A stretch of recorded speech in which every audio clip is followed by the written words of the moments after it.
Gel bak amca burada.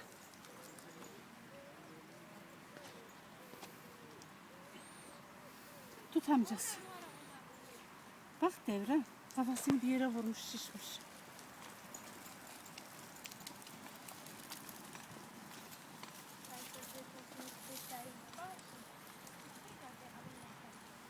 Türk değiller ha. Ana. Ana. Amca. Hani amca? Amca. Kafasında şişlik var mı? Bak hele. Bir yere Yok. vurmuş. Aa. Getir bakalım, bir tane bakalım, bir tane bakalım. Dur bakalım, kurban olurum, dur. Yok, bir şey yok. Akıllı benim oğlum, nereye vursun? Ne oldu baba, ne oldu, anne ne oldu? Nereye gittiler? Nereye gittiler? Seni attılar. Oh canıma değsin. Ente. Ha. Aa, üçte at.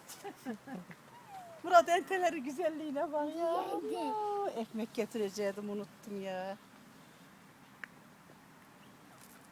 Bak Devran. Ente. Ya.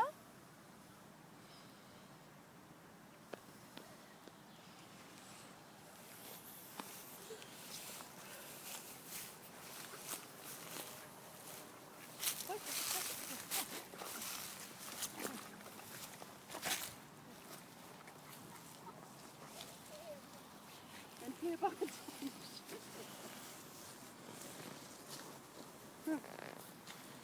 Şöyle gideyim. Git tut. Git tut. Hii, suya düşer de aklım oynadır. Bak entelere bak. Uuu, onlar ekmek veriyor zannediyorlar. Bak orada kaç tane. Bak hep gelecekler.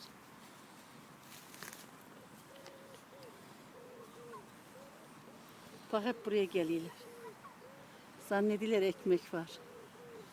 Ana, kurban olurum sana ben. Bak ente. Hı?